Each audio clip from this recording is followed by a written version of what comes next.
عید مباہلہ خاموشی کی فتح کا نام ہے، آل محمد کے سکوت کی فتح کو مباہلہ کہتے ہیں۔ یہ خاموش رہ کے بھی اللہ منوا سکتے ہیں۔ ہر جنگ تلوار سے نہیں ہوتی، ہر جنگ تیر سے نہیں ہوتی۔ آل محمد نے مباہلہ میں اپنی صداقت کو تلوار سے نہیں منوایا۔ رسالت مآب جیسی شخصیت موجود تھی جو معجزہ دکھا سکتی تھی، مباہلہ معجزے سے فتح نہیں ہوا۔ حیدر کرار جیسی ہستی موجود تھی جو تلوار کھینچ سکتی تھی، مباہلہ طاقت سے فتح نہیں ہوا۔ حسن اور حسین جیسے امام موجود تھے جو زمین کو حکم کرتے زمین پھٹ سکتی تھی، لیکن مباہلہ عذاب سے فتح نہیں ہوا، مباہلہ بطول کی خاموشی سے فتح ہوا۔ کیونکہ میری کوشش ہوتی ہے کہ بچوں کو جس دن کے حوالے سے ہو اس کا تھوڑا سا پس منظر بیان کر کے جو چیزیں آپ روٹین میں سنتے ہیں اس سے ہٹ کے کوئی نئے زاویے، کوئی نئے نقطے آپ کی سماعتوں کو ہدیہ کریں۔ مباہلہ کا جو پس منظر پڑھا جاتا ہے پہلے میں وہ پڑھ دیتا ہوں، پھر اس میں سے کچھ زاویہ آپ کے سامنے۔ نجران ایک علاقہ ہے، نصارہ وہاں پہ رہتے ہیں۔ نصارہ انہیں کہتے ہیں جنہیں ہم آج کے دور میں عیسائی کہتے ہیں۔ رسول کے دور میں یہود و نصارہ کہا جاتا ہے۔ قرآن میں بھی جہاں لفظ آیا وہ یہاں یہود و نصارہ کا لفظ آیا۔ یہود یہودیوں کے لیے جو حضرت موسیٰ کو مانتے تھے، اور نصارہ عیسائیوں کے لیے جو حضرت عیسیٰ کو مانتے تھے۔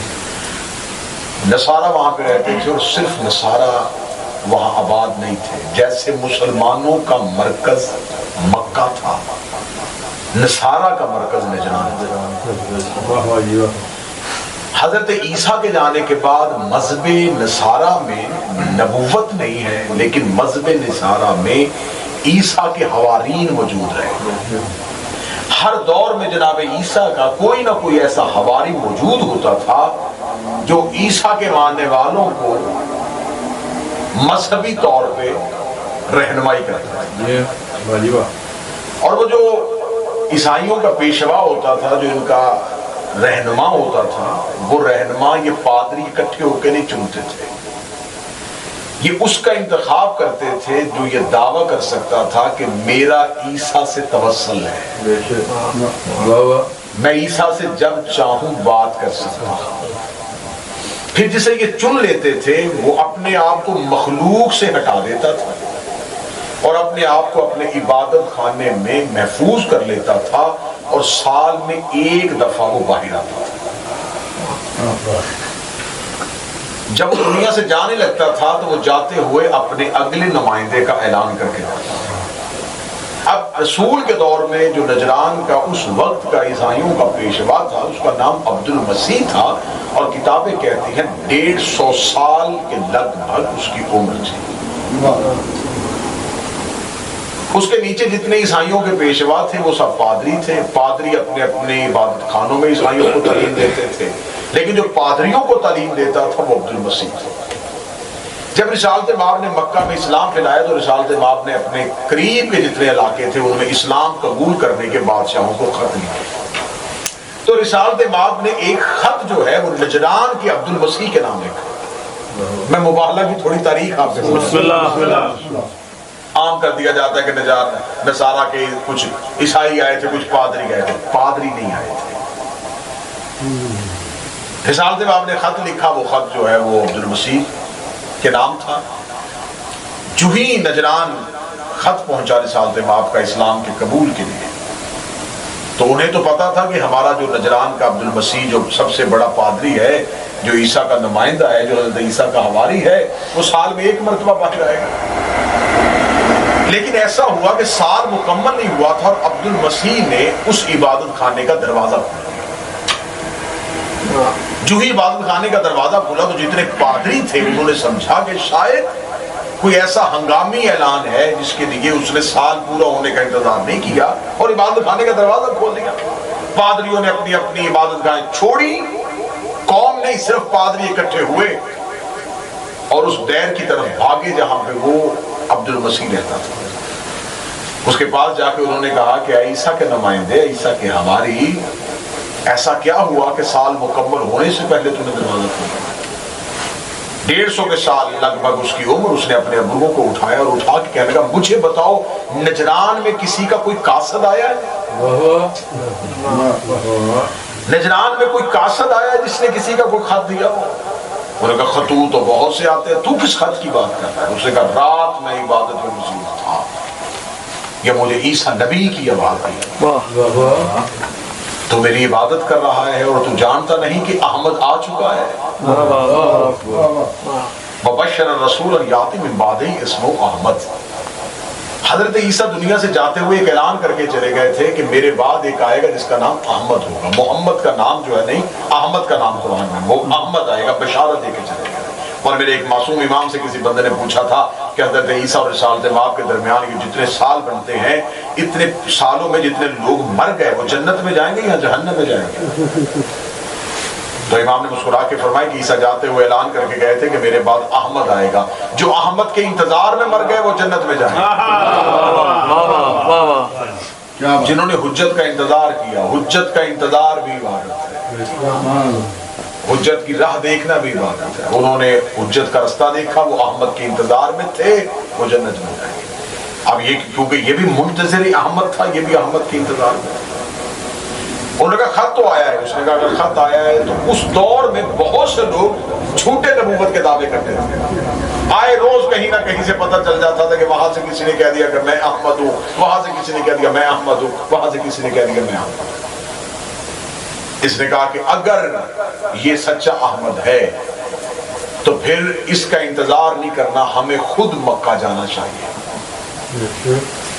پادریوں نے کہا ٹھیک ہے کہ وفد ترتیب دیتے ہیں، وفد بھیجتے. اس نے کہا وفد نہیں، مجھے خود جانا. انہوں نے کہا تو اتنا بڑا ہمارے مذہب کا پیشوا ہو گیا، یہ ہماری توہین ہے کہ تو خود چل کے جائے. اس نے کہا جو میں کہوں میری بات پہ صرف لبیک کہنا ہے، مجھے بحث نہیں کرنی، مجھے خود جانا پڑے گا.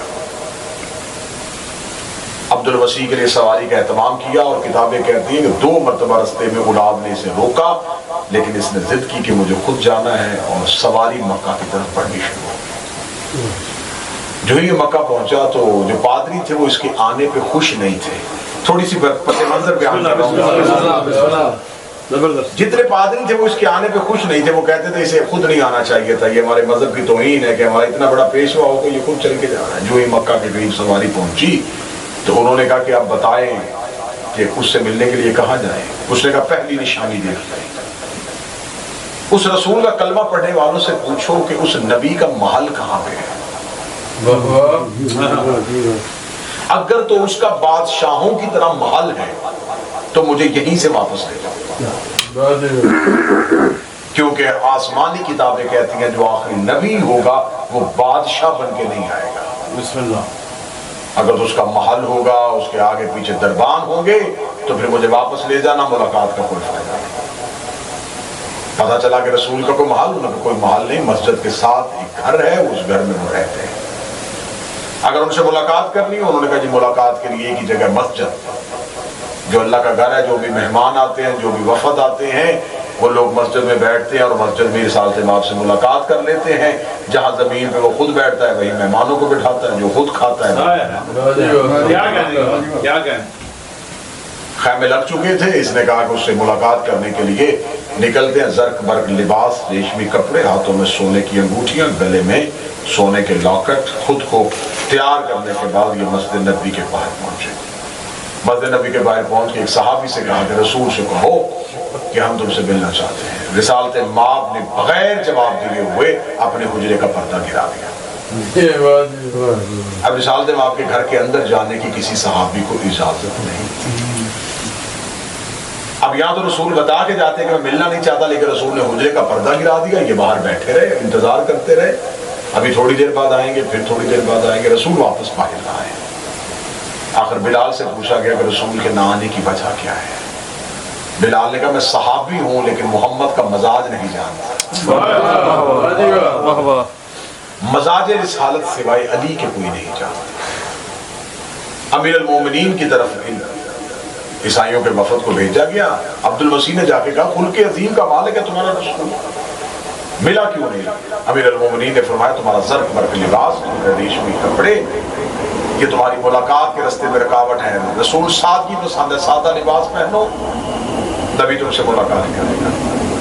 انہوں نے سادہ لباس دے کے تن کیا. جب مسجد نبوی کے دروازے پہ گئے تو رسول خود انہیں لینے کے لیے دروازے پہ گئے. عبد المسیح بیٹھ گیا. عبد المسیح نے بیٹھتے ہی سب سے پہلا سوال جو رسول سے کیا, میں پوری ذمہ داری کے ساتھ پڑھنے لگا, اس نے پہلا سوال کیا کہ ہم آپ سے بعد میں پوچھیں گے کہ آپ نبی ہیں نہیں ہیں, آپ کے پاس نبوت ہے نہیں ہے, آپ کے پاس کوئی آسمانی کتاب اتری ہے نہیں اتری, وحی ہوتی ہے نہیں ہوتی, آپ کے متعلق کا سوال ہم بعد میں کریں گے. پہلے یہ بتاؤ آپ کا عیسیٰ کے بارے میں کیا عقیدہ؟ کیونکہ وہ فطرت انسانیت کو سمجھتا ہے. وہ سمجھتا تھا کہ اگر یہ بادشاہ ہوگا تو کوئی بادشاہ دوسرے بادشاہ کو نہیں مانتا, اور اگر یہ جھوٹا نبوت کا دعوے دار ہوا تو یہ سچے نبی کو ماننے کا نہیں, پہلے اس کا انکار کرے گا. جھوٹے کی پہلی خاصیت یہ ہوتی ہے کہ وہ کسی نہ کسی سچے کا انکار کرتا ہے. کیا کہیں, اگر آپ نے کہیں دیکھنا ہو کہ یہ جو تخت پہ بیٹھا ہے یہ جھوٹا ہے یا سچا ہے, اس کے آگے سچے کی بات کر کے دیکھنا. اگر سچے کی فضیلت کو مان لے تو سمجھ لینا یہ بھی سچا ہے, لیکن اگر سچے کی فضیلت کا انکار کر لے تو وہ جھوٹا ہے. عیسیٰ کے بارے میں تمہارا کیا عقیدہ ہے؟ رسول کے لب ہلے رسالت میں آپ نے فرمایا اللہ کا کلمہ ہے, آیت اللہ ہے, حجت اللہ ہے, بطول زادہ ہے, مریم کا بیٹا ہے, خدا کا برگزیدہ نبی ہے. نبی تعریفیں کرتے رہے, عبد المسیح کے چہرے پہ خوشی آتی رہی کہ یہ مسلمانوں کا رسول تو ہمارے نبی کو مان رہا ہے. آخر میں آ کے رسالت میں آپ نے فرمایا اب تم بتاؤ تمہارا اس کے بارے میں کیا. کہتے ہمارا بھی یہی عقیدہ ہے, لیکن ہمارا عقیدہ تم سے تھوڑا سا جدا ہے. تم نے ایک جگہ پہ جا کے تھوڑی سی کسر چھوڑ دی, وہ ہم پوری کر دیتے ہیں. وہ صرف نبی نہیں, وہ اللہ کا بیٹا ہے. رسالت میں آپ نے فوراً یہ نہیں کہا اٹھو مشرکو نکلو مسجد سے باہر. تم نے کیا کہہ دیا؟ اللہ کے گھر میں بیٹھ کے تم نے کہہ دیا. رسالت میں آپ نے فرمایا اللہ کا بیٹا ہونے کی دلیل کیا ہے؟ سبحان اللہ. کہنے لگے دلیل اس سے بڑی کیا ہوگی کہ اس کا باپ کوئی نہیں تھا. فرمایا اس کے علاوہ کوئی دلیل نہیں, کوئی باپ نہیں تھا, اور ماں معصومہ تھی. تمہارا قرآن کہہ رہا ہے اگر ماں معصومہ تھی اور ابھی تو نے اقرار کیا ہے تو پھر اس کا باپ تو کوئی نہیں تھا, تو جس کا باپ کوئی نہیں پھر وہ اللہ کا بیٹا ہے. مثال امام مسکرا کہتے ہیں پھر تمہارا آدم کے بارے میں کیا ہے؟ عیسیٰ کا تو باپ نہیں تھا تو آدم کی تو ماں بھی نہیں تھی, تو پہلے خدا کا بڑا بیٹا اسے مانو, چھوٹا بیٹا عیسیٰ کو. عیسائی خاموش ہوئے. رسالت امام نے فوراً دوسری بات کی, یہ بالکل مکالمہ ہے, جو ابھی مباہلہ نہیں ہوا, مکالمہ. رسالت امام نے فوراً دوسرا سوال کیا. رسالت امام نے کہا میں مانتا ہوں اس کی ساری صفات کو, لیکن ایک صفت کو میں نہیں مانوں گا. وہ کون سی؟ فرمایا وہ عبادت پروردگار نہیں کرتا تھا. عیسیٰ اللہ کی نماز نہیں پڑھتا تھا. عبد المسیح دیکھ کے کہنے لگا یہ کس نے آپ کو کہا کہ وہ اللہ کی نماز نہیں پڑھتے تھے؟ عیسیٰ کی پوری رات سجدے میں گزرتی تھی. نبی مسکرا کہتے اگر بیٹا تھا تو باپ کی عبادت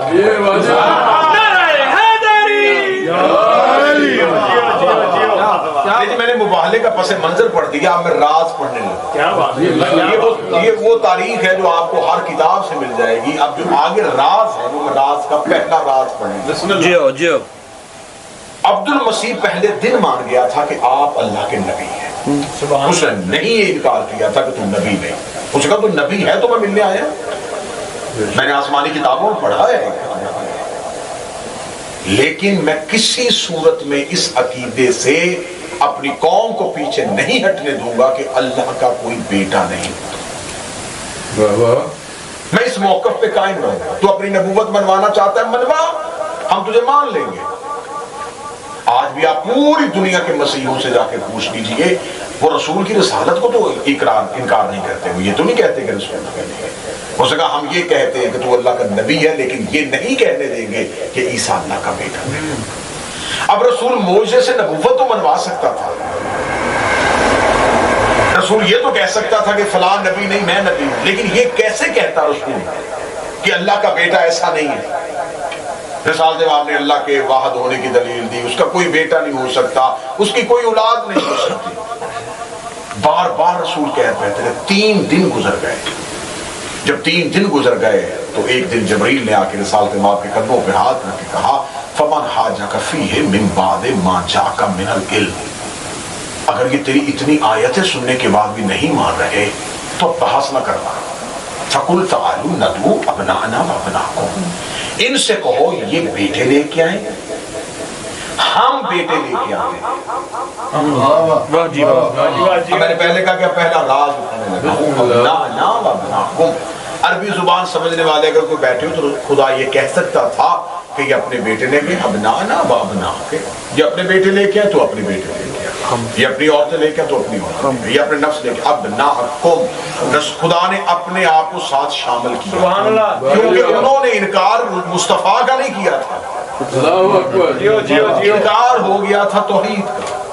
اب خدا خود میدان میں اتر آیا کیونکہ خدا مباہلے میں خود فریق ہے۔ خدا نے فرمایا اس سے کہے تو پھر ٹھیک ہے، پھر ہم بیٹے لے کے آتے ہیں۔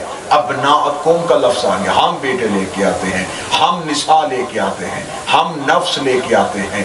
میرے مالک تو نے تو قرآن میں کہا ہے لم یلد ولم یولد، تیری اولاد کوئی نہیں۔ تو نے تو قرآن میں کہا زوجت اللہ فی غیر اللہ، اللہ کے ہاں تو کوئی بیوی نہیں ہوتی۔ تو نے تو خدا قرآن میں کہا ہے کہ خدا کی بیوی نہیں، خدا کا بیٹا نہیں، خدا کا کوئی بھی خاندان نہیں ہوتا، تو پھر تو نے یہ کیوں کہا؟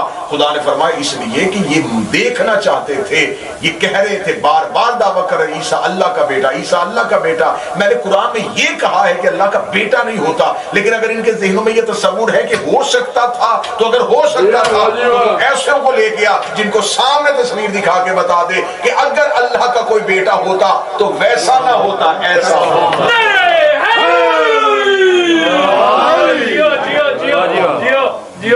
اگر خدا کی کوئی نساء ہوتی تو مریم نہ ہوتی، سیدہ ہوتی۔ اگر پھر ٹھیک ہے، پھر ان سے کہے کہ یہ لے کے آئے ابنانا و ابناکم، ہم بیٹے لے کے آتے ہیں۔ عربی زبان سمجھنے والے یا عربی زبان کی ریسرچ کیجئے گا، یہاں پہ عربی زبان میں بابا 3 واحد جمع تثنیہ، ایک ہے تو واحد ہے، 2 ہے تو تثنیہ ہے، 3 یا 3 سے زائد ہو تو جمع ہے۔ یہاں پہ صیغہ تثنیہ کا استعمال نہیں ہوا، جمع کا استعمال ہوا۔ کم از کم 3 لے کے جانے تھے۔ یہاں خدا نے جمع کا صیغہ استعمال کیا ہے، تثنیہ کا نہیں کیا کہ تم بھی اپنے 2 بیٹے تھے، 2 کا تو لفظ ہی نہیں، جمع کا صیغہ استعمال کیا، 3 لے کے جا یا 3 سے زیادہ لے کے جا۔ اب یہاں پہ شرط ہے 3 کی، اور ایک راز جو میں پڑھنے لگا ہوں اس راز بھی آپ نے مکمل توجہ فرمانی ہے کہ جس وقت، پوری توجہ کے ساتھ جملہ سنیں، جس وقت یہ آیت آئی رسول کا سگا بیٹا ابراہیم زندہ تھا، پوری ذمہ داری کے ساتھ بات کریں، پوری ذمہ داری کے ساتھ۔ حضرت ابراہیم جو ماریہ قبطیہ کی بدن سے دنیا میں آئے تھے، حضرت ابراہیم بن محمد رسول کے بیٹے ابراہیم کی رحلت ہوئی ہے 10 ہجری میں، مباہلہ ہو رہا ہے 9 ہجری میں۔ جس وقت یہ آیت آئی رسول کا صلبی بیٹا ابراہیم موجود تھا۔ اگر کوئی یہ کہے کہ وہ تو بچہ تھا تو حسین بھی بچہ تھا، لیکن آج خدا نے، میں یہ لفظ کھولوں گا، میں بار بار کہہ رہا ہوں طلاق میں اپنے آپ کو کم نہیں سمجھنا، یہاں پہ خدا اگر کہتا نا کہ مصطفیٰ وہ بھی اپنے بیٹے لے کے آئے، تو بھی اپنا بیٹا لے کے آ، پھر چاہیے تھا کہ ابراہیم کو لے کے جائے، لیکن یہاں آ گیا تھا ابناکم، ہم اپنے بیٹے لے کے جاتے ہیں۔ ابراہیم مصطفیٰ کو تو بیٹا ہو سکتا ہے، لیکن ابناکم کی منزل پہ نہیں آ رہا تھا، کیونکہ یہاں محمد کے رشتہ دار نہیں چاہیے، یہاں رسالت کے رشتہ دار چاہیے۔ حضرت ابراہیم دنیا میں موجود تھے، کتاب تحقیق کر کے دیکھ لیے، لیکن حضرت ابراہیم مباہلہ کے میدان میں نہیں گئے۔ نساءنا و نساءکم، یہ نساء لے کے آئے، ہم نساء لے کے آئے، یہ اپنے جیسے لے کے آئے، ہم اپنے جیسے لے کے آئے۔ انفسنا، نفس نہیں، اپنے جیسے لے کے آئے، یہ اپنے جیسے لے کے آئے، ہم اپنے جیسے لے کے آتے ہیں۔ ثم نبتہل فنجعل لعنت اللہ علی الکاذبین، پھر جو جھوٹا ہوگا اس پہ لعنت ہوگی۔ خدا نے اس آیت میں کم از کم ایک کلیہ دے دیا ہے. خدا نے کہا کہ پہلے اگر کوئی مخالف ہو تو اس سے اپنے عقیدے میں بحث کرو. اگر بحث کے بعد بھی وہ نہیں مانتا تو پھر خاموش نہیں رہنا, پھر لعنت کر کے واپس آ جاؤ.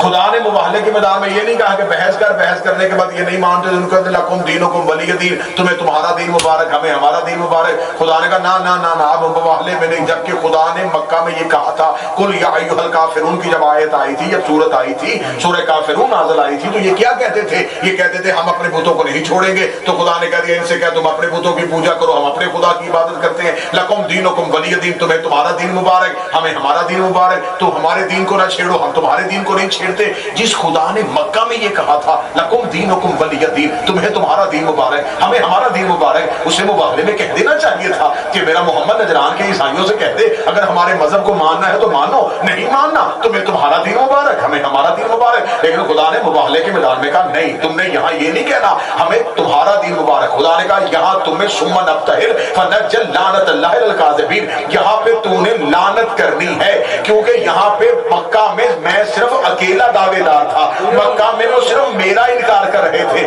یہاں وہ پنجتن کا انکار کر رہے ہیں. یہاں تمہیں تمہارا دین مبارک نہیں. لا الہ کے منکر کو میں معافی دے سکتا ہوں لیکن پنجتن کے منکر کو میں معافی نہیں دے سکتا.